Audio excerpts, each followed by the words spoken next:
मैं आप सभी के लिए एक न्यू मांगा लेके आया हूँ जिसका original name divine urban God है और यह एक चाइनीज़ मांगा है। और दोस्तों मुझे पता है कि इस मांगा के 2-3 एपिसोड पहले से ही यूट्यूब पर है, लेकिन वह बहुत ही थोड़े हैं जिसके कारण मैं इस मांगा को कंटिन्यू करूँगा। और मुझे कमेंट में बताना कि मैं ग्लोबल मार्शल आर्टिस्ट को कंटिन्यू करूँ या नहीं। तो चलो इस मांगा को स्टार्ट करते हैं। तो मांगा की स्टार्टिंग होती है, हमें एक सीटिंग का सीन दिखाया जाता है। उस सिटी का नाम जांग चान होता है। तो वहाँ पर हमें एक लड़की और लड़के का सीन दिखाया जाता है। तो वह लड़का कहता है कि ब्यूटी सुनो, मुझे लगता है कि तुम्हारे साथ कोई गड़बड़ है और तुम इस गड़बड़ से बचना चाहती हो तो तुम्हें रात को ब्लड बाथ लेना होगा। तो वह लड़की कहती है कि तुम क्या बात कर रहे हो और तुम किस ब्लड बाथ के बारे में बात कर रहे हो। और वह कहती है कि अभी मुझे याद आया कि मेरी आंटी ने मुझे बुलाया है और मैं तो उसके बारे में भूल गई थी। और वह उस लड़की से कहती है तुम पवट और मैं कोई वर्जन नहीं हूँ जिसे तुम डेट कर सको और मैं तुम्हें डेट नहीं करना चाहती और मैं यहाँ से जा रही हूँ। और वह लड़का आगे कहने लगता है कि यह पहले जैसा ही जान चान है और इसकी सभी औरतें पहले जैसी ही हैं। और मैं कैसे भूल गया कि यह कोई क्विंगलिन माउंटेन नहीं है जहाँ पर मैं 5 साल तक रहा। और वह लड़का आगे अपने बारे में बताने लगता है कि मैं जांगचान सिटी में ये फैमिली के घर पैदा हुआ और मैं वहाँ पर बहुत ही खुशी से अपने मदर और फादर के साथ रह रहा था और हमारा बिजनेस भी बहुत ही पावरफुल था और हम टॉप 3 फैमिलीज़ में आते थे उस टाइम। लेकिन 5 साल पहले सब कुछ बर्बाद हो गया। एक आदमी आया जिसने हमारी पूरी की पूरी ये फैमिली को बर्बाद कर दिया और उसी के दौरान मेरे मदर और फादर मारे गए और मेरी मदर ने मुझे बचाने के लिए अपने आप को मरवा दिया और मुझे एक ईस्ट क्वीन लेक में फेंक दिया जिससे मैं वहां पर सरवाइव कर पाया। लेकिन उस लेक में भी मुझे बहुत ही तकलीफ़ें हुई और मैं वहां पर मरने वाला था, लेकिन मेरे मास्टर ने मुझे बचा लिया और तब मैं क्विंगलिन माउंटेन पर पहुंचा और मैं अपनी ट्रेनिंग करने लगा। और अब मैं 5 साल बाद जांगचान में आया हूँ क्योंकि मेरे मास्टर ने मुझे एक मिशन दिया है और मेरा नाम ये चान है। और मैं स्वेर करता हूँ कि जिसने मेरी फैमिली को मारा है मैं उसको रिपे करूँगा, उसकी सारे की सारी फैमिली को तबाह कर दूँगा। और वह एक पावरफुल ऑरा निकालने लगता है जिससे जितने भी लोग वहाँ पर होते हैं उन सभी को दर्द होने लगता है। और तो वह लड़का कहता है कि यह क्या हो रहा है, मैं तो अपनी पावर को कंट्रोल नहीं कर पा रहा। और वह अपनी पावर को कंट्रोल करता है और वहाँ से उठ जाता है और कहता है कि यह बहुत ही स्ट्रेंज है, मैं इस जांगचान में आया हूँ और मुझे अपनी पावर में गड़बड़ी लग रही है। तो वहाँ पर जो नीचे लोग होते हैं वह कहते हैं अभी क्या हुआ। वो तो दूसरे लोग कहने लगते हैं कि मुझे यहाँ पर एक अजीब सा ऑरा महसूस हुआ जो बहुत ज़्यादा स्कैरी था। दोस्तों इस लड़के का नाम ये चैन है, आगे से मैं इसको ये चैन ही कहूँगा। तो ये चैन आगे कहता है कि चलो पहले मास्टर का दिया हुआ ऑर्डर को मिशन को कंप्लीट कर लिया जाए और फिर मैं देखूँगा कि मैं अपनी फैमिली का रिवेंज कैसे लूँ। तो आगे ये चैन एक बिल्डिंग के पास आ जाता है जिसका नाम हुई मुई ग्रुप होता है। तो उस ग्रुप के बारे में बताया जाता है कि यह चाइना में फिर 500 कंपनियों में आने वाला ग्रुप है। दोस्तों आगे से मैं इस ग्रुप को शाव ग्रुप कहूँगा। तो ये चैन आगे कहता है कि यह ही वह प्लेस है जहाँ पर मेरे मास्टर ने मुझे भेजा है और यहाँ पर मुझे शावर मिलेगी जिससे मुझे प्रोटेक्ट करना है। और वह आगे बताने लगता है कि 3 दिन पहले मेरे मास्टर ने मुझे यहाँ पर भेजा और कहा कि मैं शाव का प्रोटेक्ट करना है चाहे क्या कैसी भी मुसीबत आ जाए। और बताया कि वह लड़की 100 दिनों में मरने वाली है, अगर वह मरी तो तुम्हें बहुत ही परेशानी होगी और हमारा फेट पर्पल ड्रैगन पैटर्नर भी उसके साथ ही जुड़ा हुआ है। तो ये चैन अपने मन में सोचने लगता है कि मुझे नहीं पता कि मेरे मास्टर ने ऐसा क्यों कहा, लेकिन मेरे मास्टर ने ऐसा कहा है तो मुझे यह करना ही होगा। और ये चैन आगे कहने लगता है कि लेकिन मैंने एक और बात सुनी है कि मेरे मास्टर पहले जांगचान में आए थे और शाओर के ग्रैंड मदर से मिले थे। मुझे लगता है कि उन दोनों के बीच कुछ लव रिलेशन रहा होगा। और वह सोचने लगता है कि मुझे लगता है कि शाउर उनकी ग्रैंड डॉटर होगी जिसके कारण उन्होंने मुझे यहाँ पर भेजा है। तो वह कहता है कि मुझे पक्का नहीं पता, तो चलो अंदर चल के देखते हैं। तो वह अंदर जाने लगता है तो तभी गार्ड वहाँ पर आकर उसको रोक लेते हैं। तो ये चैन कहता है कि मुझे शाओ से मिलना है। तो वह गार्ड कहने लगते हैं कि तुम मिस शाओ से ऐसे नहीं मिल सकते, क्या तुम्हारे पास कोई अपॉइंटमेंट है। तो कहने लगता है कि नहीं मेरे पास ऐसा कुछ नहीं है और मुझे उनसे बहुत ही ज़रूरी काम है और मैं उनसे कुछ ही देर में बाद मिलकर चला जाऊंगा और मैं यहाँ से जा रहा हूँ।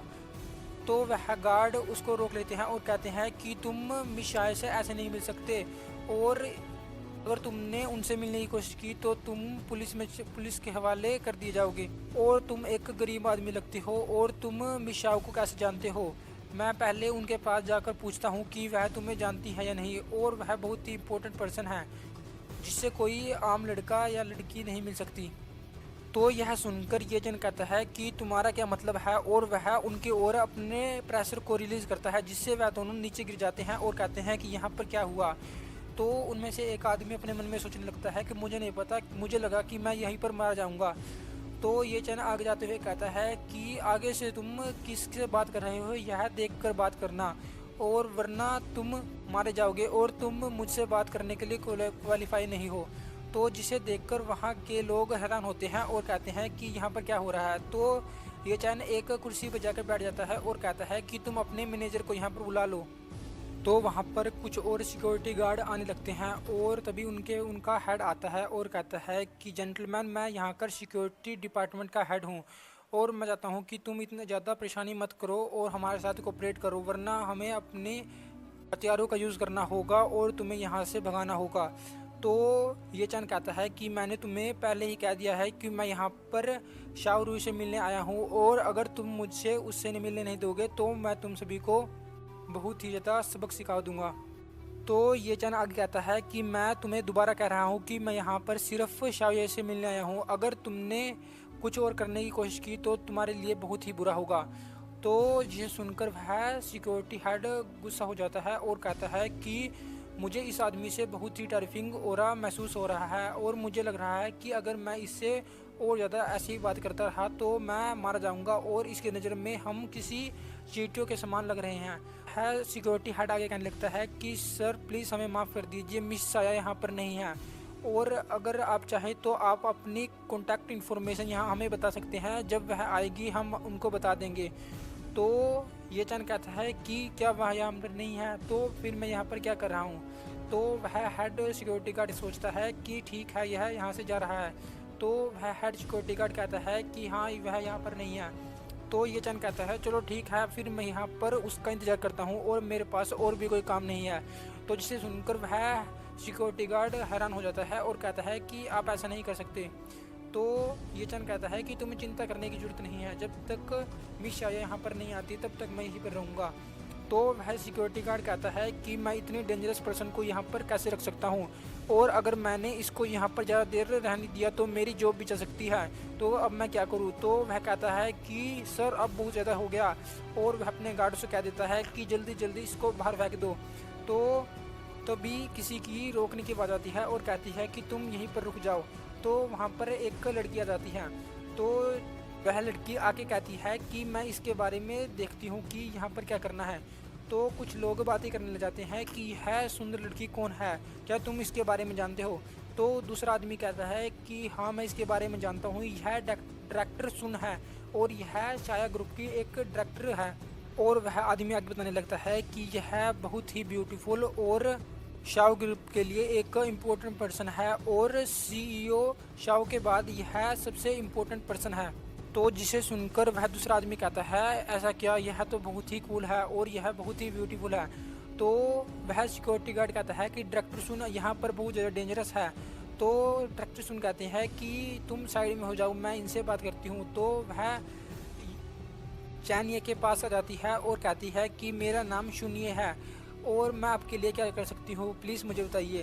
तो जिसे सुनकर चैंगे कहता है कि इसका नाम शून्य है, और वह याद करने लगता है कि 5 साल पहले मैं भी एक शून्य नाम की लड़की को जानता हूँ, क्या यह वही है। तो वह अपने मन में सोचने लगता है कि जब मैं जूनियर हाई स्कूल में था तो मैं एक लड़की के साथ बहुत ही ज़्यादा रहता था, और हमारे बीच बहुत ही अच्छा रिलेशनशिप था, और हमारे पेरेंट्स भी एक दूसरे को बहुत ही अच्छे से जानते थे। लेकिन जब हम हाई स्कूल में गए तो हमारे डिफरेंट स्टेटस के कारण हम दोनों अलग हो गए। दोस्तों चैन ये एक अमीर फैमिली से था और शुन ये एक गरीब फैमिली से थी, इसलिए यह दोनों एक साथ नहीं पढ़ पाया गया। ये आगे बताने लगता है कि उसके बाद शुन ये अपनी मदर और फादर के साथ रहने लगी, और उसके उसी साल के दौरान वह एक्सीडेंट हुआ जिसके कारण मेरे मदर और फादर मारे गए और मेरी पूरी फैमिली बर्बाद हो गई। और उस एक्सीडेंट के बाद हमारी ये फैमिली की कंपनी भी पूरी तरह से सील हो गई और हमारा जो भी था जांगचान में वह सब कुछ उस आदमी ने छीन लिया। और चानिए आगे कहता है और हमारे टांजिन ग्रुप को भी उस आदमी ने हड़प लिया जिसको मेरे फादर ने फाउंड किया था। जब वह एक्सीडेंट हुआ तो सारी की सारी जांगचान सिटी उस आदमी के कंट्रोल में आ गई और यह पूरी सिटी का कैपिटल डार्कनेस में भर गया।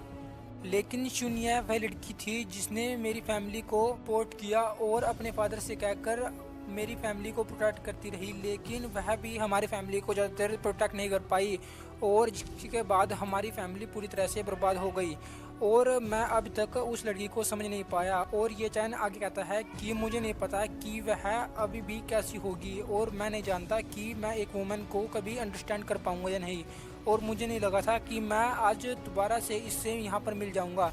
तो आगे सुनिए कहती है कि सर आप मेरे बहुत ज़्यादा क्लोज हो। तो चैन ये कहता है कि मुझे माफ़ करना।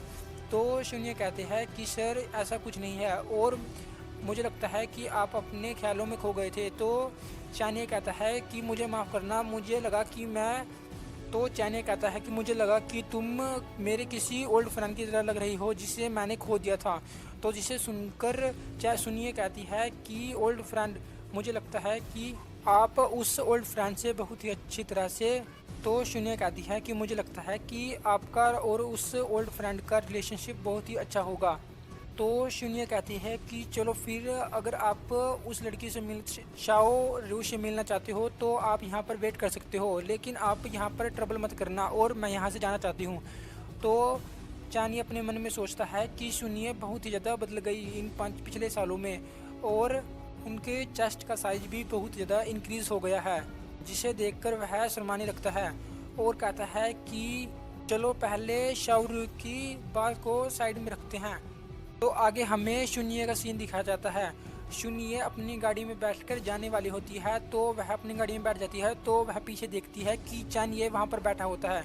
तो चानिए कहता है हेलो ब्यूटीफुल, तुम यहाँ पर क्या कर रही हो। तो चानिए कहता है हेलो ब्यूटीफुल। तो शून्य कहती है कि तुम यहाँ पर क्या कर रहे हो और तुम अंदर कब आए। तो चानिए कहता है कि तुम मुझे क्या लिफ्ट दे सकती हो। तो शून्य कहती है कि मुझे नहीं पता कि तुम शाओरू के को क्यों वेट कर रहे थे, लेकिन अब तुम यहाँ पर क्यों आ गए हो। तो चानिए कहता है कि अब मुझे उससे कोई मैटर नहीं है। तो शून्य कहती है कि बाय द वे क्या मैं तुम्हारा नाम पूछ सकती हूँ, और अगर तुम मुझे अपना नाम नहीं बताओगे तो मैं तुम्हें अपनी गाड़ी में नहीं बैठने दूंगी। तो चानिए कहता है हाँ ठीक है, और वह अपनी कल्टीवेशन पावर का यूज़ करता है और शून्य के बॉडी को स्कैन करने लगता है और तभी उसको उसके माथे के पास एक डार्कनेस का ओरा महसूस होता है और कहता है कि मुझे लगता है कि कोई इससे हर्ट पहुंचाना चाहता है और मैं इसको हर्ट नहीं पहुंचने दूंगा। और आगे कहता है कि अब की बार जो भी मेरे बहुत ज़्यादा क्लोज हैं मैं उनको हर्ट नहीं पहुंचने दूंगा, चाहे इसके लिए मुझे कुछ भी करना हो। तो आगे हमें उन दोनों को एक होटल में दिखाया जाता है जहाँ पर बहुत सारे लोग होते हैं। तो तभी वहाँ पर कुछ लोग बातें करने लग जाते हैं कि यह लड़की कौन है और यह बहुत ही ज़्यादा ब्यूटीफुल है। तो दूसरा आदमी कहता है यह चुन में है और यह शाओ ग्रुप की एक डायरेक्टर है, तुमने इसके बारे में नहीं सुना। और दूसरा आदमी कहता है कि यह लड़का कौन है जो इसके साथ है। तो वह आदमी कहता है कि मैंने भी इसको पहली बार देखा है कि शून्य किसी आदमी के साथ किसी पार्टी में आई हो। और वह आदमी कहता है लेकिन इस आदमी ने बहुत ही बेकार कपड़े पहने हैं।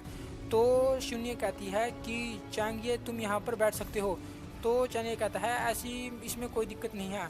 तो तभी कोई शून को पुकारता है और कहता है कि डायरेक्टर शून, मैंने आपको देख लिया, मैं आपको कब से ढूंढ रहा था और मुझे पता चला कि आप शाओ ग्रुप की एक न्यू डायरेक्टर बन गई हो, इसलिए मैं आपको चीयर करना चाहता हूँ और क्या आप हमारे साथ कुछ कप वाइन पी सकती हो। और दूसरा आदमी कहने लगता है कि डायरेक्टर सुन, मेरा नाम क्यून यून है और मैं इस होटल का मालिक हूँ और यह मेरी फैमिली प्रॉपर्टी है, क्या आप मेरे साथ कुछ बात करना चाहेगी।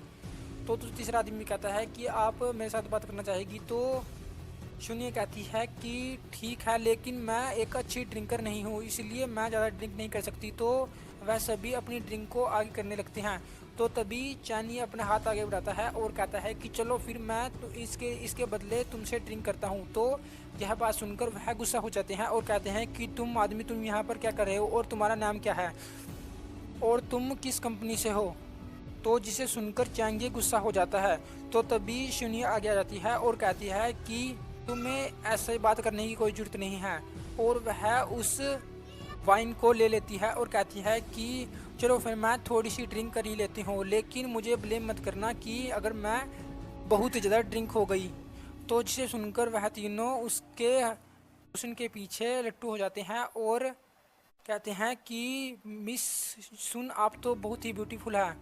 तो तभी वहाँ पर एक आदमी आता है और वह कहता है कि ओनली एक सिप मिस सुन, आप बहुत ही कम पीती है। तो वह आगे आने लगता है और जिसे देखकर शुनिए घबरा जाती है और कहती है कि चैंग फैंग तुम यहाँ पर क्या कर रहे हो।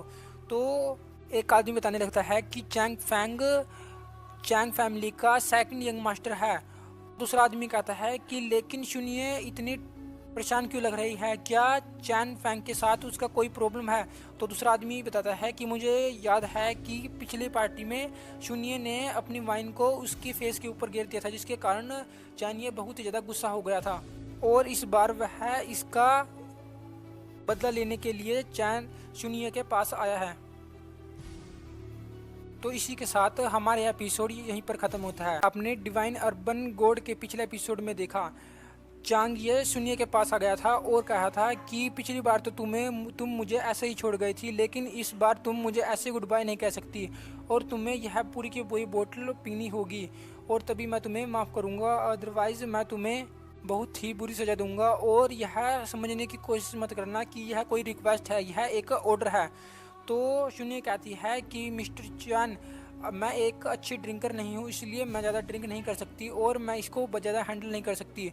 और शुनिए अपने मन में सोचने लगती है कि जब मैं इससे लास्ट टाइम मिली थी तब मैंने इसके फेस पर वाइन गिरा दी थी और मुझे लगा था कि उस वाइन के अंदर कुछ ड्रग मिलाई हुई है, जिसके कारण मैंने इसके फेस के ऊपर वह वाइन गिराई थी और मैं वहाँ से चली गई थी, लेकिन इस बार मैं इससे बच नहीं सकती। तो तभी मिस्टर चैन उसके पास आ जाता है और कहता है कि मुझे पता है कि आप अच्छी ड्रिंकर नहीं हो, लेकिन अगर आप को संभाल नहीं पाई तो मैं आपको अपने साथ लेके चला जाऊंगा, इसलिए आपको चिंता करने की ज़रूरत नहीं है और आप जल्दी से इसको पी जाइए। तो शुनिए अपने मन में सोचने लगती है कि अब मैं क्या करूं, मैं तो इसको मना भी नहीं कर सकती, अगर मैंने ऐसा किया तो मैं अपनी डायरेक्टर की पोजीशन से हटा जाऊंगी और मैं एक बहुत ही पुअर फैमिली से आती हूं और मैंने यहां तक आने में बहुत ही मेहनत की है, अब मैं क्या करूं। तो मिस्टर चैन कहने लगता है कि अगर तुमने यह नहीं पिया तो मैं तुम्हें बहुत ही तो चैन आगे कहने लगता है अगर तुमने यह ड्रिंक नहीं पी तो तुम बहुत ही बड़ी प्रॉब्लम में पड़ जाओगी। तो वह सोचने लगती है कि लगता है आज मैं यहाँ पर बर्बाद होने वाली हूँ।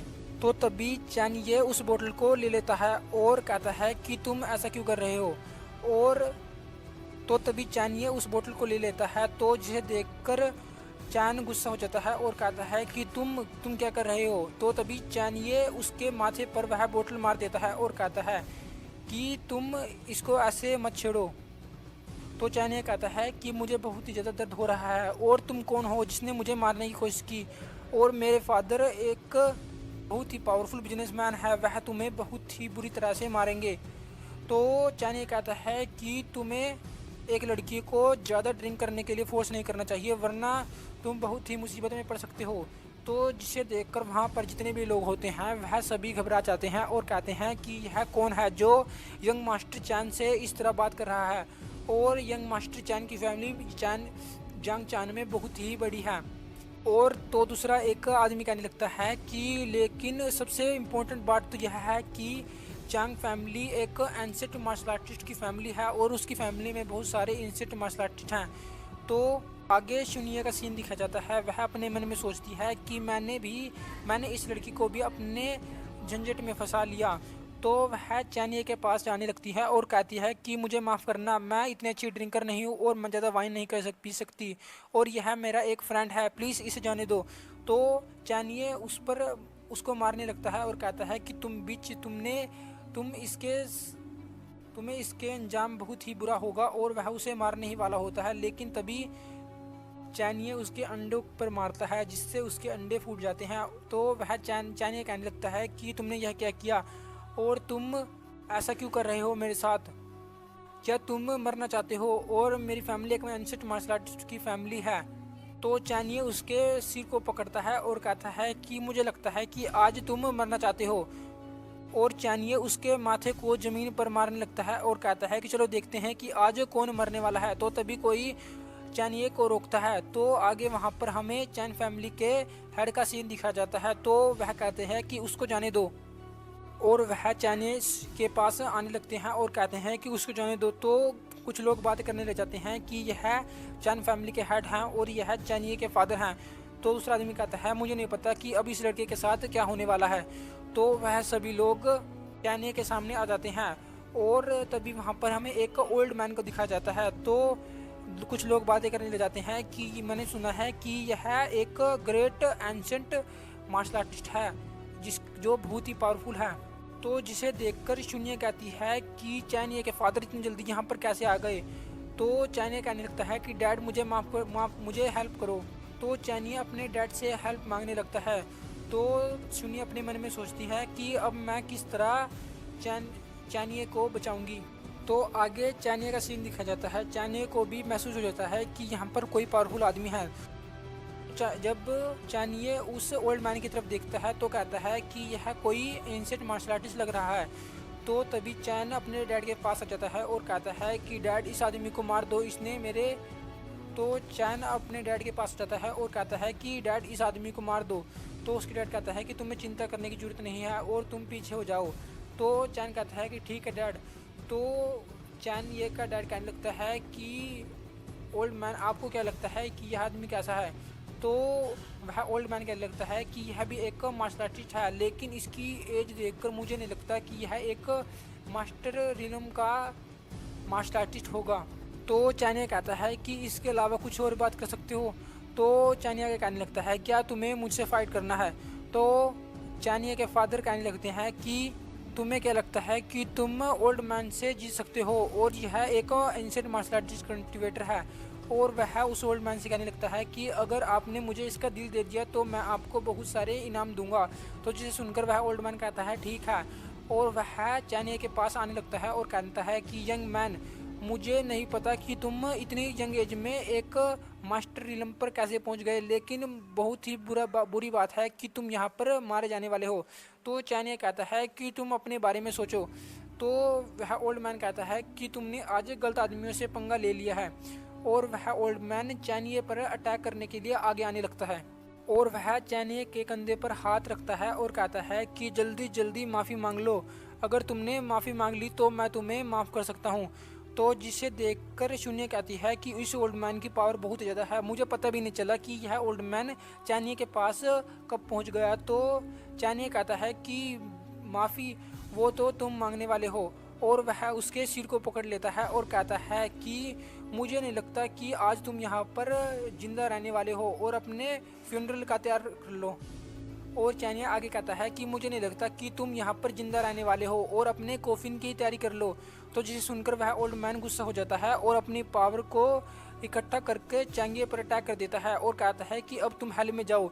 तो चैंगे उसके अटैक को बहुत ही आसानी से रोक लेता है और अपने पंच से उसके फेस पर अटैक कर देता है, जिससे वह नीचे जाके गिरता है और एक ही अटैक में वह वहीं पर हार जाता है।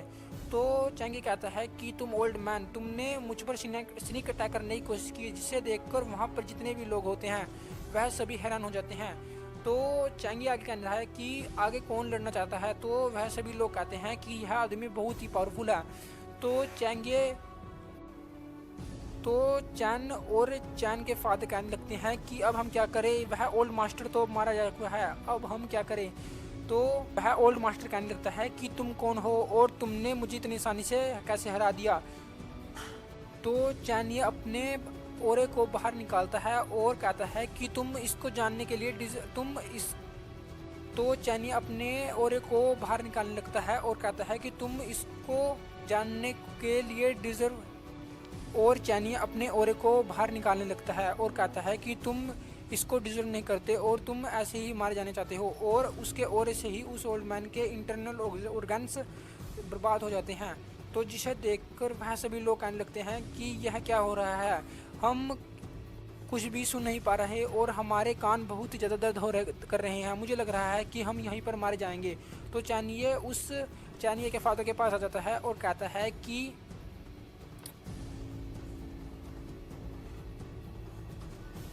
तुमने क्या कहा था कि तुम्हें मेरा हार्ट चाहिए, चलो फिर मैं तुम्हारी बॉडी के साथ खेलता हूँ। और कहता है तो और चानिये अपने मन में सोचने लगता है कि जब मेरी ये फैमिली बर्बाद हुई तब यह चैन फैमिली भी उसमें शेयर रखती थी और इनके कारण ही हमारी ये फैमिली बर्बाद हुई। अगर ये उनका सपोर्ट नहीं करते तो हमारी फैमिली इतनी आसानी से बर्बाद नहीं होती। तो वह चैन फैमिली का हेड कहता है कि जल्दी जल्दी इसको रोको और आगे वह वहाँ से भागने लगता है। तो चैनी कहता है कि तुम यहाँ से भाग नहीं सकते। तो वह गार्ड कहते हैं कि जल्दी से इसे पकड़ लो, यह बस अकेला है, हम इसको पकड़ सकते हैं। तो चानिये अपने एक ही पंच से उन सभी को हवा में उड़ा देता है। तो जिसे देखकर वह वहाँ पर जितने भी लोग होते हैं वह कहते हैं कि यह बहुत ही पावरफुल है। तो चानिये कहता है कि ऑर्डिनरी पीपल मेरा कुछ नहीं बिगाड़ सकते। तो वह चैन और चैन के फादर उसके सामने घुटने पर आ जाते हैं और कहते हैं कि चैन ये मास्टर प्लीज हमें माफ़ कर दीजिए, हमारे ऊपर कुछ मर्ची दिखाइए। तो चैन कहने लगता है कि और मैं भी माफ़ी मांगना चाहता हूँ और मैं मिस सुन से भी माफ़ी मांगना चाहता हूँ और मैंने आज बहुत ही बड़ी गलती कर दी, प्लीज़ हमें माफ़ कर दीजिए। तो चैन ये कहता है कि अब तुम इस गलती के पे करोगे। तो तभी किसी को रोकने की आवाज़ आती है और कहती है कि वहीं पर रुक जाओ। तो यह जिसकी आवाज़ होती है वह एक पुलिस। तो तभी कोई कहता है कि तुम वहीं पर रुक जाओ। तो आगे वहाँ पर हमें एक लड़की का सीन दिखा जाता है जो पुलिस में होती है और कहती है कि जल्दी जल्दी उन दोनों से पीछे हो जाओ। तो जब वह देखती है कि चैंग और चैंग के फादर उस आदमी के सामने घुटने पर हैं तो वह हैरान हो जाती है और कहती है कि यह आदमी कैसा है। तो चैंग के फादर उस लड़की को देखकर खुश हो जाते हैं और कहते हैं कि अब हम बच जाएंगे। तो चैन ये कहता है कि यह बहुत ही गलत टाइम पे आए। तो वह लड़की उस ओल्ड मैन की ओर देखने लगती है और कहती है कि यह तो वही एंशिएंट मार्शल आर्टिस्ट है ना जो चैन फैमिली का है, मैंने सुना है यह बहुत ही पावरफुल है, लेकिन मुझे लग रहा है कि इस लड़के ने इसको हरा दिया है। तो चानिये उसके चैन के फादर को पकड़ लेता है और कहता है कि पुलिस, यह आदमी एक लड़की को परेशान कर रहा है और मैं लकी था कि मैंने इसको पकड़ लिया। तो वह लड़की कहने लगती है कि तुम उसको छोड़ दो वरना मैं तुम्हें शूट कर दूंगी। तो चानिये कहता है कि एक फीमेल पुलिस ऑफिसर सच में बहुत ही अच्छी है और मैं तुम्हें पर्सनली रिस्पेक्ट देता हूँ, लेकिन आज यह दोनों यहीं पर मारे जाने वाले हैं। तो जिसे देखकर वह लड़की कहती है कि यह आदमी पागल हो गया है और वह लड़की आगे कहती है कि उन दोनों से पीछे हट जाओ वरना हम अपने गन से बुलेट को फायर कर देंगे और तुम यहीं पर मारे जाओगे। तो चानिये कहता है कि तुम्हें क्या लगता है कि तुम मुझे ऐसे ही मार सकते हो, और वह उन पर अटैक करने के लिए आगे आने लगता है। तो तभी शून्य उसको पकड़ लेती है और कहती है कि मुझे माफ़ करना और मैं इसको यहाँ से लेके जा रही हूँ। और वह कहती है कि तुम यहीं पर रुक जाओ। तो चानिये कहता है क्यों। तो शून्य कहते हैं कि हम यहाँ पर और ज़्यादा ट्रबल नहीं खड़ी कर सकते। तो चानिये कहता है कि तुम बहुत ही काइंड हो, लेकिन यह लोग तुम्हारी काइंडनेस डिजर्व नहीं करते। तो शून्य कहती है कि तुम मेरी बात सुनो और वह उसको नीचे बिठा देती है और कहती है कि देखो देखो इसने सरेंडर कर दिया, इसलिए इसको शूट मत करना। तो चानिये कहता है कि तुम्हें चिंता करने की ज़रूरत नहीं है और तुम्हें मुझे पुलिस को पकड़वाने की भी ज़रूरत नहीं है। तो सुनिए कहती है कि तुम्हें इसके बारे में घबराने की कोई ज़रूरत नहीं है, तुम सब कुछ मुझ पे छोड़ सकती हो।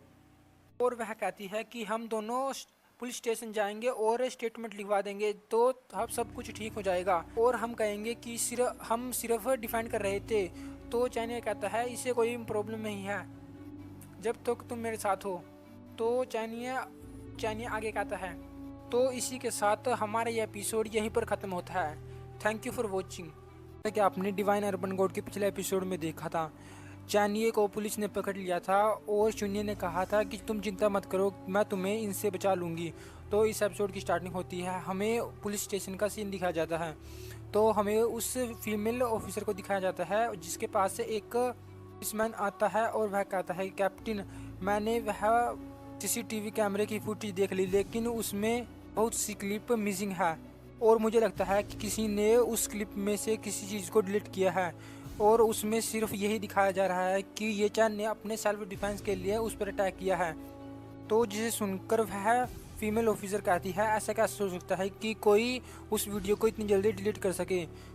और वह फीमेल ऑफिसर पूछने लगती है कि तुम्हें पता चला कि कौन सा पार्ट मिसिंग है। तो वह ऑफिसर बताने लगता है कि जब वह ओल्ड मैन चैनिया के पास आया उस टाइम की फुटेज डिलीट है और उससे पहले की भी फुटेज नहीं है। तो जिसे सुनकर वह फीमेल ऑफिसर कहती है कि यह बहुत ही अजीब बात है कि कोई इतनी जल्दी और इतने कम समय में उस फुटेज को डाउनलोड कर सकता है, और मुझे लगता है कि इसके पीछे बहुत ही पावरफुल फोर्स का हाथ है और इसलिए मुझे इन पर ध्यान रहना होगा। और वह फीमेल ऑफिसर कहती है कि चलो फिर हमारे पास कोई भी सबूत नहीं है कि चैनिया ने उस ओल्ड मास्टर को मारा है या चैन को मारा है, इसलिए हम उसने आपको डिफेंस करने के लिए छोड़ देते हैं और उसे छोड़ दो। तो आगे हमें सुनिए और चैनिया को दिखाया जाता है जो पुलिस स्टेशन से बाहर आ गए हैं। तो सुनिए कहते हैं कि तुमने देखा कि मैं ठीक थी और उन्होंने हमें छोड़ दिया।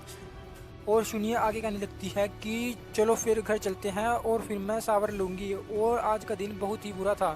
तो चैनिया सुनिए की ओर देखता है और अपने मन में सोचते हुए कहता है कि चैन जन और उसका सन बहुत ही डेंजरस हो सकता है सुनिए के लिए, इसलिए मुझको उनको हैंडल करना होगा वरना वह सुनिए को हार्म कर सकते हैं।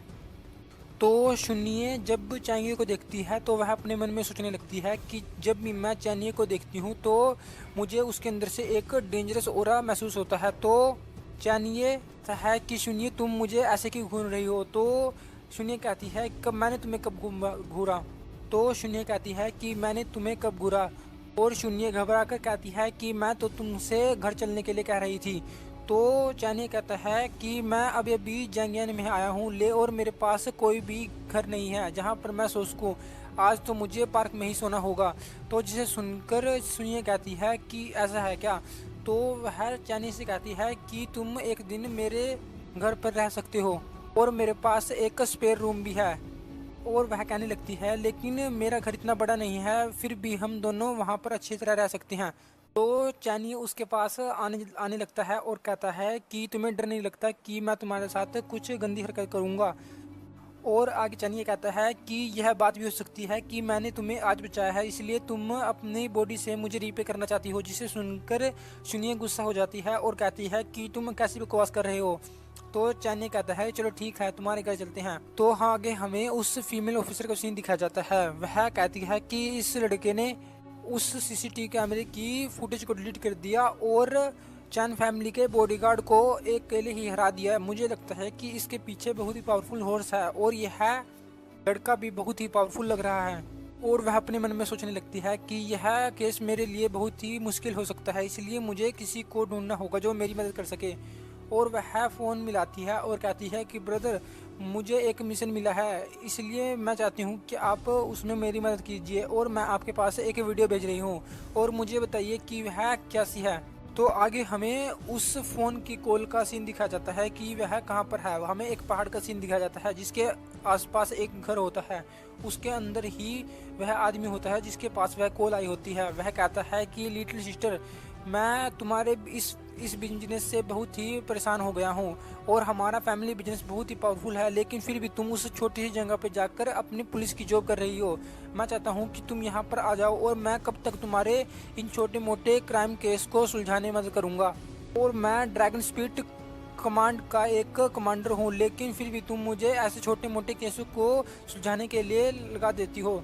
और वह कहता है चलो ठीक है मैं उस वीडियो को देख लूँगा। और वह अपने पास एक लैपटॉप को अपनी पावर से उठाकर अपने पास ले आता है और कहता है कि चलो मैं देखता हूँ कि अब सिस्टर ने मुझे क्या फ़ोटो भेजी है। तो आगे वह उस वीडियो को देखने लगता है जिसमें चैनिया ने उन बॉडीगार्ड को हराया था।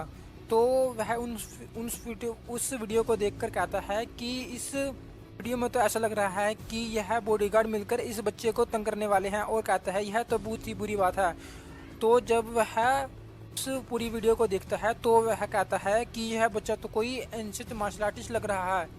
और वह जब उसको ध्यान से देखता है तो वह कहता है कि यह कोई नॉर्मल एंशियंट मार्शल आर्टिस्ट नहीं है, यह बहुत ही पावरफुल है।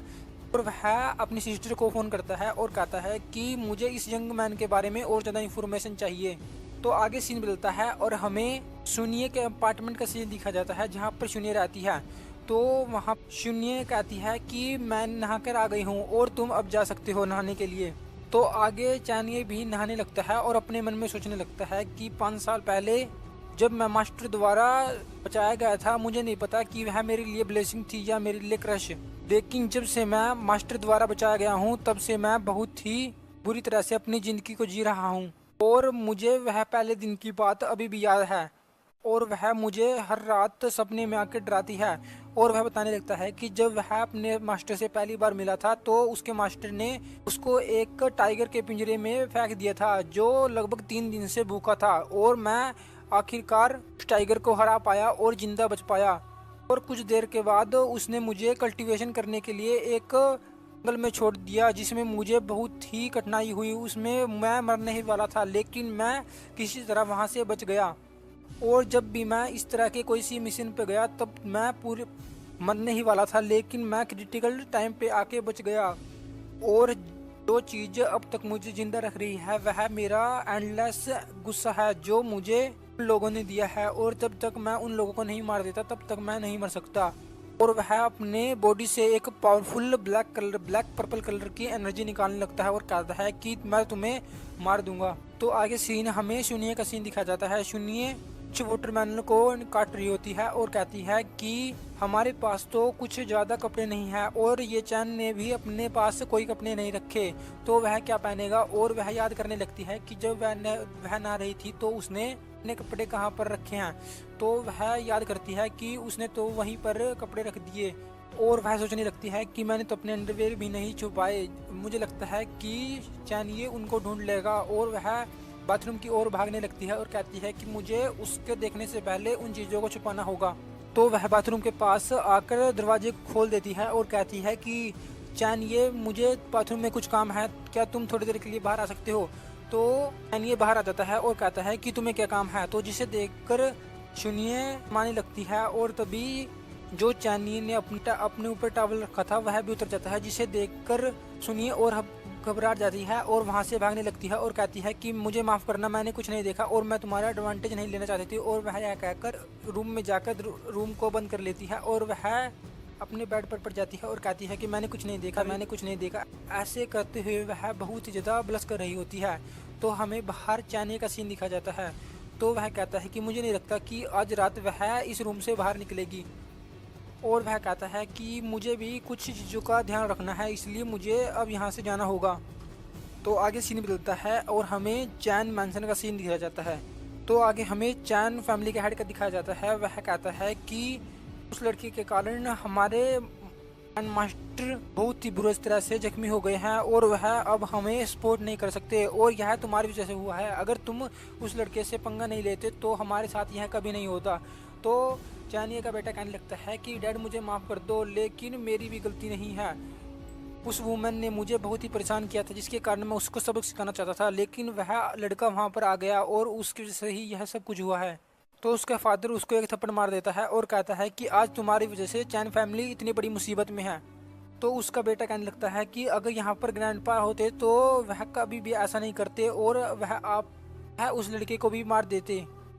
तो आगे चैन फैमिली का हेड कहता है कि मुझे अभी भी डर लग रहा है, वह किड इतनी आसानी से हमें नहीं छोड़ेगा, वह बहुत ही पावरफुल है, वह हमें मारने के लिए जरूर आएगा, इसलिए हमें कल ही ओल्ड मैन के पास मदद मांगने के लिए जाना होगा।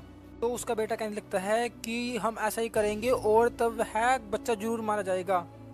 और वह कहता है कि अगर वह लड़का मारा गया तो मैं शून्य के साथ जो मर्जी चाहे वो कर सकूंगा और मैं उसके सामने ही शून्य को परेशान करूंगा। तो पीछे से चैनी आ जाता है और कहता है कि तुम क्या कर रहे हो, तुम शून्य को टच भी नहीं कर सकते, अगर तुमने ऐसा करने की कोशिश की तो तुम यहीं पर मारे जाओगे।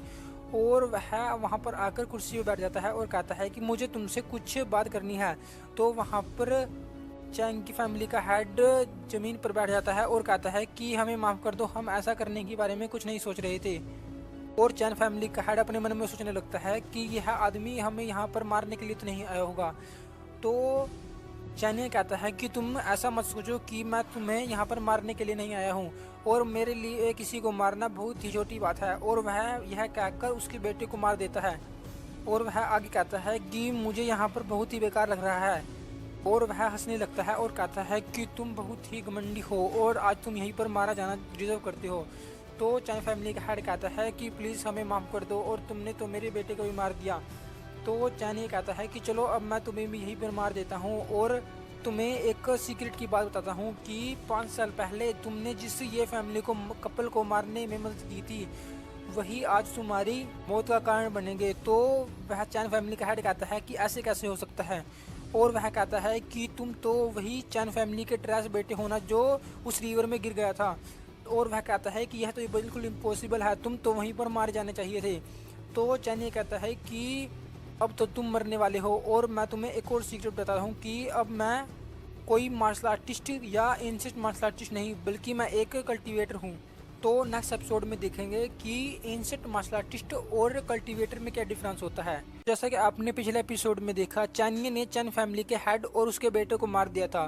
तो इस एपिसोड की स्टार्टिंग होती है, हमें किसी माउंटेन का सीन दिखाया जाता है। वहाँ पर हमें किसी ओल्ड मैन का सीन दिखाया जाता है जो अपनी प्रैक्टिस कर रहा होता है। तो उस ओल्ड मैन के मुंह से खून निकलता है और उसको पता चल जाता है कि किसी ने उसके बेटे और उसके ग्रैंडसन को मार दिया है। और वह अपने मन में सोचने लगता है कि मुझे नहीं पता कि जांग चान में ऐसा कौन सा क्लैन हो गया जिसने मेरे बेटे और मेरे ग्रैंडसन को मारने की कोशिश की, और मैं कसम खाता हूँ कि जिसने भी ऐसा करने की कोशिश की है मैं उसे मार दूंगा। तो आगे सीन बदलता है और हमें सुनिए के डिपार्टमेंट तो आगे सीन बदलता है और हमें सुनिए के हाउस का सीन दिखाया जाता है। हमें चानिया के रूम का सीन दिखाया जाता है। वहाँ पर चानिया अपनी कल्टीवेशन कर रहा होता है और वह कल्टीवेशन करने के बाद कहता है कि चाइना में एनर्जी बहुत ज़्यादा थिंक है और मैं यहाँ पर पहले जैसे ट्रेनिंग नहीं कर पा रहा और मुझे इसके लिए कुछ पील बनानी होगी जिससे मैं अपनी कल्टीवेशन पहले जैसे कर सकूँ। और वह कहता है कि मेरे मदर और फादर की एनिवर्सरी भी एक हफ्ते बाद है और मुझे उनको देखने के लिए भी जाना है। और वहाँ पर एक पत्थर होता है जो चानिया उठा लेता है और कहने लगता है कि यह ब्लैक स्टोन मेरे फादर ने मुझे मेरे 11th बर्थडे पर दिया था और उस टाइम मेरी फैमिली बहुत ही पावरफुल थी, लेकिन उसके बाद ही यह सब हुआ। और मैंने अपने फादर से सुना है कि यह कोई ऑर्डिनरी स्टोन नहीं है। तो आगे चाइनी अपने मन में सोचने लगता है, लेकिन मुझे जब से यह पत्थर मिला है तब से यह बस एक नॉर्मल पत्थर की तरह ही लग रहा है। और तभी चाइनी उसके पीछे देखता है तो उसके पीछे कुछ चाइनीज़ लैंग्वेज में लिखा होता है। तो वह सोचता है कि मैंने पहले इस पत्थर के पीछे ऐसा कुछ लिखा नहीं देखा, और वह सोचता है कि अगर मैंने इसके ऊपर अपना ब्लड डाला तो यह ओपन हो सकता है। तो वह अपने ब्लड को उस पत्थर के ऊपर डालता है जिससे उसके अंदर से एक लाइट निकलने लगती है, तो जिससे चानिये बहुत ही बुरी तरह से अफेक्ट होने लगता है और बेहोश हो जाता है। और जैसे ही चानिये की आंखें खुलती है तो वह अपने आप को किसी मुर्दाघर में पाता है जहाँ पर बहुत सारे कॉफिन होते हैं। तो जिसे देखकर चानिया कहता है कि यहाँ पर इतना अंधेरा क्यों है और यह ब्लैक ब्लैक फ्लो क्या है। तो जब वह ऊपर देखता है तो वह कहता है कि यह मैं किस जगह पर आ गया और यहाँ पर इतना डार्क हो रहा कैसे है। तो उसके सामने एक अजीब सा क्रिएचर आ जाता है और वह कहता है कि तुम यहाँ पर क्या कर रहे हो, यहाँ से बाहर निकलो। और वह क्रिएचर चानिया को अपनी पावर से बाहर फेंक देता है। तो चानिया असली वर्ल्ड में उसकी आंखें खुलती है और वह कहता है कि यह क्या था और मैं एकदम से बेहोश कैसे हो गया। मुझे लगता है कि यह स्टोन बहुत ही पावरफुल एंशिएंट ट्रेजर है जो मुझे अब मिल गया है, लेकिन जब मैंने उस घोस्ट को देखा वह बहुत ही पावरफुल था। उसने मुझे एक ही अटैक में हरा दिया और मेरी स्पिरिचुअल एनर्जी उसके सामने बहुत ही ज़्यादा कमज़ोर थी। और वह स्टॉर्म स्टोन भी क्या था, मुझे इसके बारे में कुछ भी नहीं पता, और यह स्टोन भी कोई ऑर्डिनरी स्टोन नहीं है। तो चानिया आगे अपने मास्टर की बात बताने लगता है कि उसके मास्टर ने कहा था कि मैंने सुना है कि हंड्रेड्स ऑफ ईयर्स पहले 100 टॉम स्टोन बनाए गए थे और उनके अंदर बहुत सारे पावरफुल मास्टर थे जिनकी सोले उनके अंदर है। और चानिया यह सोच ही रहा होता है तो कोई उसका दरवाजे को खटखटाता है और कहता है कि चानिया क्या गए उठ गए, और कहता है कि चानिया तुम उठ गए। तो हमें दिखाया जाता है यह सुनिए है, और वह कहती है कि खाना तैयार हो गया है, तुम बाहर आकर खाना खा सकते हो। तो चानिया कहता है ठीक है मैं आ रहा हूँ। और वह अपने मन में सोचने लगता है कि मुझे लगता है कि यह वही टॉम स्टोन है के बारे में मेरे मास्टर ने कहा था। तो आगे हमें चानिया और शून्य को खाना खाते हुए दिखाया जाता है। तो चानिया कहता है कि शून्य तुम बहुत ही अच्छी तरह से कुकिंग करती हो। और चानिया आगे कहने लगता है कि मैं तुम्हें अपनी बॉडी देना चाहता हूँ और तुम मुझे ऐसा ही खाना बनाकर देती रहो तो मैं तुम्हें ठंडों में गर्म रखूंगा बेड पर। तो जिसे सुनकर चुनिए उसकी ओर आंख मारती है और कहती है कि तुम्हारा ऐसे मतलब क्या है, और क्या तुम मेरा एडवांटेज लेना चाहते हो? और हम दोनों अकेले हैं इस हाउस में, इसलिए तुम मेरा एडवांटेज लेने के बारे में सोचना ही मत। अगर तुमने ऐसा किया तो मैं पुलिस को बुला लूँगी और तुम्हें पुलिस के हवाले कर दूँगी। और दूसरी बात, तुम्हें मुझे हर महीने यहाँ पर रहने के लिए रेंट देना होगा, वरना तुम यहाँ से जा सकते हो। तो जिसे सुनकर चानिया कहता है कि रेंट, तो वह अपने मन में सोचने लगता है कि मेरे पास तो 1 रुपया भी नहीं है और मैं इस लड़की को इतने सारे पैसे कहाँ से दूंगा। तो चानिया एक पेज को निकालता है और वह उस पर कुछ लिखने लगता है। तो जिसे देखकर शून्य कहती है यह क्या कर रहा है। तो चानिये उस शून्य को एक पेज दे देता है और वह कहता है कि यह एक स्किन केयर प्रोडक्ट है, लेकिन यह बहुत ही लो लेवल का है, और लेकिन यह तुम्हारी कंपनी के लिए बहुत ही प्रॉफिटेबल, लेकिन यह तुम्हारी कंपनी के लिए बहुत ही अच्छा होगा। अगर तुमने यह अपनी कंपनी को दिया तो इसकी वैल्यू लगभग 10 मिलियन के बराबर होगी। तो सुनिए कहती है कि तुम्हें क्या लगा कि तुम ऐसा ही किसी पेपर को मुझे दे दोगे और कहोगे कि यह 10 मिलियन का होगा तो मैं विश्वास कर लूँगी। तो चानिया कहता है कि तुम्हें अपने एक्सपर्टों को इसको दिखाना चाहिए तो फिर तुम्हें यकीन हो जाएगा। तो तभी शून्य के पास मिस शाया का फ़ोन आ जाता है। तो जिसे सुनकर चानिया कहता है कि मिस शाया, तो शून्य साइड में जाकर मिस शाया से बात करने ले जाती है। तो शून्य कहती है कि एक इमरजेंसी मीटिंग आ गई है जिसके कारण मुझे ऑफिस में जाना होगा, तब तक तुम यहीं पर रह सकते हो और अपने लिए एक अच्छी सी जॉब ढूंढ लो। तो जिसे सुनकर चानिया कहता है कि अब मैं क्या जॉब करूं, और वह अपने मन में सोचने लगता है कि मैंने सुना है कि यहाँ पर चाइनीज़ मेडिसिन की बहुत सारी दुकानें हैं, मैं वहाँ पर जाकर कुछ सामान को ले सकता हूँ और वहाँ पर कुछ मेडिकल पिल भी बना सकता हूँ। तो आगे हमें उस मेडिकल स्टोर का सीन दिखा जाता है जिसका नाम वाइट बोन हैंगिंग ब्रीथ होता है, और उसमें आज एक डील होती है, आज किसी भी सामान पर उनको 20% ऑफ मिलेगा। तो जिसे सुनकर वहाँ पर बहुत सारे लोग जाने लगते हैं। तो वहीं पर हमें चानिया को भी दिखा जाता है। वह कहता है कि मैं किसी भी डिजीज़ को 1 लाख रुपए में सोल्व कर दूंगा, और अगर मैं उस डिजीज़ को सोल्व नहीं कर पाया तो मैं वापस तुमको उतने ही पैसे दे दूंगा जितने मैंने लिए हैं। तो जिसे सुनकर वहाँ पर जितने भी लोग होते हैं वह कहते हैं कि यह आदमी हम सभी को ठगना चाहता है, इसे को लगता है कि हम 1 लाख रुपए देकर इसके पास आएंगे, इससे बढ़िया तो हम किसी बहुत ही अच्छे हॉस्पिटल में जाकर अपना इलाज करवा लें। तो दूसरा आदमी कहता है चलो हम पुलिस को बुला लेते हैं, तो वह उस आदमी को पकड़ के ले जाएगा। तो चाइनीज यह बात सुनकर कहता है, अपने मन में सोचने लगता है कि मुझे यहाँ से जाना होगा और पुलिस यहाँ पर कभी भी आ सकती है और मुझे किसी और जगह पर यह बिजनेस स्टार्ट करना होगा। तो तभी वहाँ पर एक लड़की कहती है कि मेरे लिए जगह छोड़ो, और वह चाइनीज के पास आ जाती है और कहती है कि तुम मेरे साथ चलो, मैं तुम्हें बहुत सारे पैसे दूंगी। तो आगे चाइनीज को उस लड़की के साथ उसके घर पर दिखाया जाता है। तो चाइनीज कहता है कि यह बहुत ही बड़ा घर है। तो वह लड़की कहती है कि हाँ मेरा घर बहुत ही बड़ा है। तो चाइनीज कहता है कि मिस डोंट वरी, मैं आपके फैमिली में जो भी प्रॉब्लम है उसको सॉल्व कर दूंगा। तो वह लड़की कहने लगती है कि तुम्हें मिसअंडरस्टैंडिंग हुआ है कि तुम यहाँ पर किसी को भी क्योर करने नहीं आए हो। तो चाइनीज कहता है कि आपका मतलब क्या है, झूठ बोलकर यहाँ पर बुलाया है, लेकिन मैं कोई झूठी नहीं हूँ। तो चाइनीज कहता है कि मिस तुम्हें गलतफहमी हुई है, मैं यहाँ से जा रहा हूँ और अगर यहाँ पर कोई पेशेंट नहीं है तो मैं यहाँ पर क्या करूँगा। तो वह लड़की 1 लाख रुपए उसके सामने कर देती है और कहती है कि इस कार्ड में 1 लाख रुपए है। तो जिसे सुनकर चाइनीज उस कार्ड को ले लेता है और कहता है कि मिस मुझे बताइए कि मुझे क्या करना है।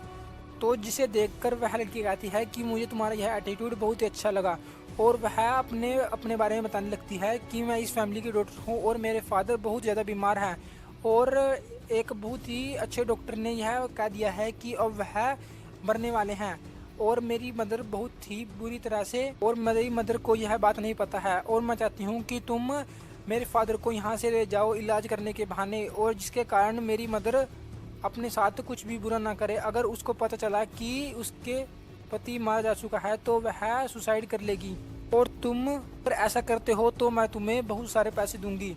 तो जिसे सुनकर चैंगी अपने मन में सोचने लगता है कि तुम्हें मेरा यूज़ करना भी नहीं आता, और वह कहता है कि लेकिन फिर भी मैं यहाँ पर आ गया हूँ इसलिए मैं तुम्हारी मदद करूँगा। और वह कहता है कि चलो ठीक है, मैं तुम्हारा टास्क करने में तुम्हारी मदद करूँगा। तो जिसे सुनकर वह लड़की कहती है ठीक है, और मैं तुम पर विश्वास करती हूँ, इसलिए मैं किसी भी पुलिस को नहीं बुलाऊंगी। तो जिसे सुनकर ये कहता है कि पुलिस, और वह लड़की आगे बताने लगती है कि अगर तुम इस काम के लिए राजी नहीं होते तो मैं तुम्हें पुलिस के हवाले कर देती। तो आगे वह लड़की अपने घर में चली जाती है। तो एक सर्वेंट आता है और कहता है कि मिस आप यहाँ पर आ गई। तो वह लड़की कहने लगती है कि यह मेरा फ्रेंड है, यह यहाँ पर मेरे फादर की मदद करने के लिए आया है। और वह लड़की कहती है कि चाइनीज जो मैंने तुम्हें कहा है वह तुम याद रखना। और वह चाइनीज को अपने फादर के पास लेके चली जाती है और वह अपने डैड के पास जाकर रोने लगती है और कहती है कि डैड देखिए मैं आपके पास आ गई, मैं जिया आपकी प्यारी लड़की। तो जब चाइनीज उसके फादर को देखता है तो वह कहता है कि इसके ऊपर एक ब्लैक कलर का ओरा है, यह कोई घोस्ट का ओरा है और यह किसी मोर्टल की मेडिसिन से ठीक नहीं बचाया नहीं जा सकता, और अगर ऐसा ही चलता रहा तो यह 1-2 दिन में मारा जाएगा। तो वह लड़की आगे कहने लगती है कि हमने अपने डैड को बहुत ही अच्छे हॉस्पिटल में दिखाया, लेकिन वहाँ पर भी डॉक्टर ने मना कर दिया और कहा कि यह अब कुछ ही दिनों के मेहमान हैं, इसलिए मैं तुमसे चाहती हूँ कि तुम इसको किसी दूसरी जगह पे ले जाओ जहाँ पर यह अच्छी तरह से मर सके। अगर मेरी मदर को यह इसके बारे में पता चला तो वह इस सदमे को बर्दाश्त नहीं कर पाएगी और मारी जाएगी, इसलिए मैं चाहती हूँ कि तुम इसको ले जाओ। तो आगे वहाँ पर हमें उसकी मदर को दिखाया जाता है जो रो रही होती है और कहती है कि जी तुम यहाँ पर आ गई। और आगे वहाँ पर एक और लड़के का सीन दिखाया जाता है, वह कहता है कि यह एक नॉर्मल सी बात है कि बूढ़े होकर मर जाना। और वह लड़का आगे कहने लगता है कि तुम्हें मदर से झूठ नहीं बोलना चाहिए कि तुम अब फादर को ठीक कर सकती हो। तो उस लड़के के बारे में बताया जाता है कि यह सैंग फैमिली का एक बड़ा बेटा है। और वह आगे कहता है कि मैंने डैड के फ्यूनरल के लिए तैयारी भी कर ली है और मैं उनको एक बहुत ही अच्छी जगह पर दफनाऊंगा। तो जिसे सुनकर उसकी बहन कहने लगती है कि ब्रदर तुम्हें ऐसी बात करने की जरूरत नहीं है और मोम पहले से ही बहुत दुखी है। तो वह लड़का कहता है कि मोम आपको दुखी होने की जरूरत नहीं है, आप खुश हो जाइए, डैड पहले से ही बहुत ही हार्ड लाइफ जी चुके हैं और अब उनको एक अच्छी सी नींद चाहिए जिससे वह शांत हो सके। और वह लड़का आगे कहने लगता है कि तुम्हें चिंता करने की जरूरत नहीं है, जब डैड मर जाएंगे तो मैं पूरी की पूरी शैन फैमिली के बिजनेस को संभाल लूँगा। और इसी के साथ हमारे एपिसोड यहीं पर ख़त्म होता है। नेक्स्ट एपिसोड में देखेंगे कि चाइनीज उस आदमी को बचा पाता है या नहीं। Thank you for watching. Chinese Jia के घर आया था, जिया ने अपने फादर को ठीक करने के लिए चाइनीज को बुलाया था, लेकिन बाद में पता चला था कि जिया चाहती है कि वह उसके फादर को उसकी मोम से दूर लेके चले जाए।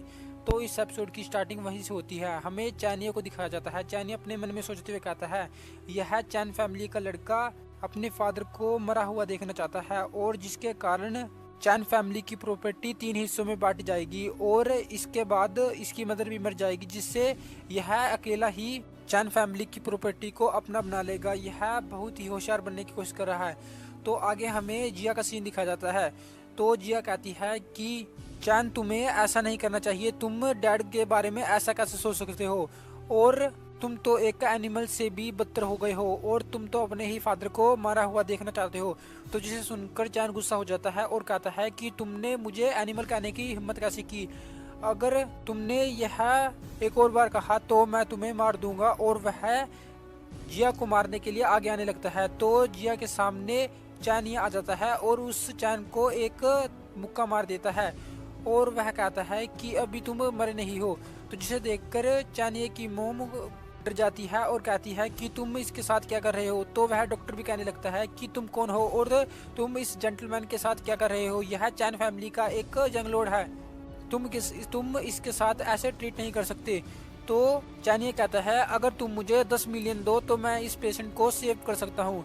तो जिसे सुनकर जिया कहती है कि तुम सच में इसको ठीक कर सकते हो। तो चैन कहता है हाँ मैं ठीक कर सकता हूँ और वह उन लोगों को बाहर निकाल देता है। तो आगे हमें जिया की मदर का सीन दिखाया जाता है। जिया अपनी मदर से कहती है कि मदर आपको इतना चिंता करने की जरूरत नहीं है। तो उसकी मदर कहने लगती है कि जिया तुम्हें लगता है कि वह यंग मैन तुम्हारे फादर को बचा पाएगा। तो जिया कहती है कि मुझे पता है, लेकिन मैं उससे बहुत ही लंबे समय से नहीं जानती, लेकिन वह पक्का डैड को बचा लेगा। और जिया अपने मन में सोचने लगती है कि वह कितना बड़ा पागल है और उसने मेरे लिए कितनी बड़ी मुसीबत खड़ी कर दी। और जिया आगे कहने लगती है लेकिन उसके पास एक एडवांटेज है, वह अब डैड की बॉडी को लेकर किसी माउंटेन के पास जा सकता है। तो आगे हमें चैन का सीन दिखाया जाता है। वह कहता है कि वह बहुत ही बड़ा झूठा है, वह बस डैड को क्यूर करने का नाटक कर रहा है और कहता है अगर डैड उसके हाथों से मारे गए तो सिर्फ तुम्हें ही ब्लेम किया जाएगा। और हमें दिखाया जाता है कि चैन ने जो उसको पंच मारा है उससे उसका मुंह पूरी तरह से सूज गया है।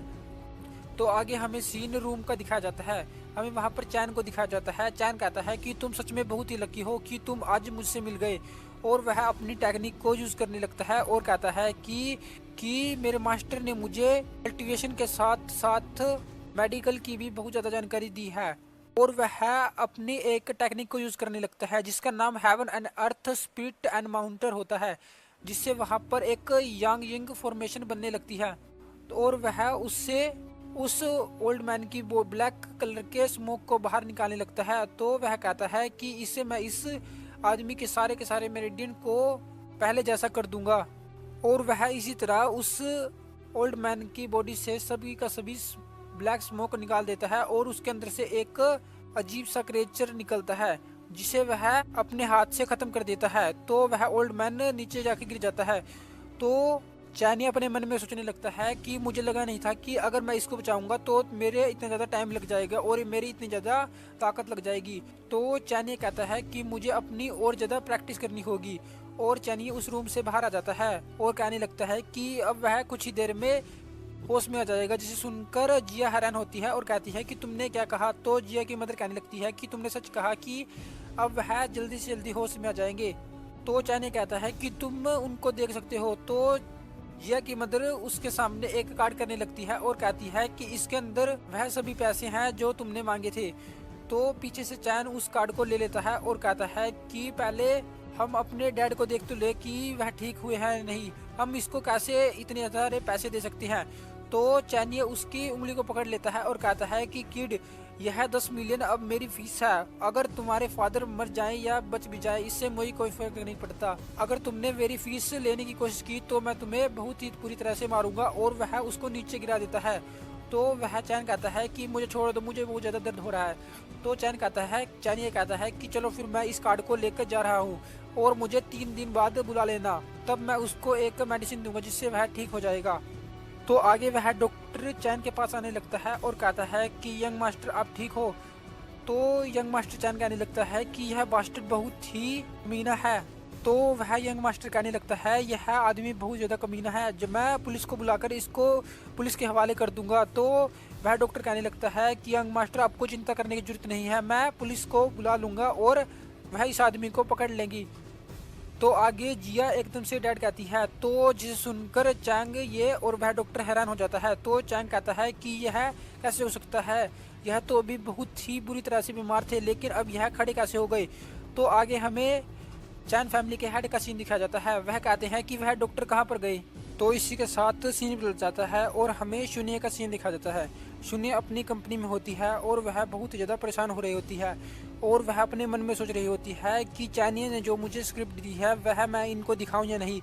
वह यही सोच रही होती है और वह उस स्क्रिप्ट को बाहर निकाल लेती है और कहती है कि यह स्क्रिप्ट सच में काम करेगी या नहीं।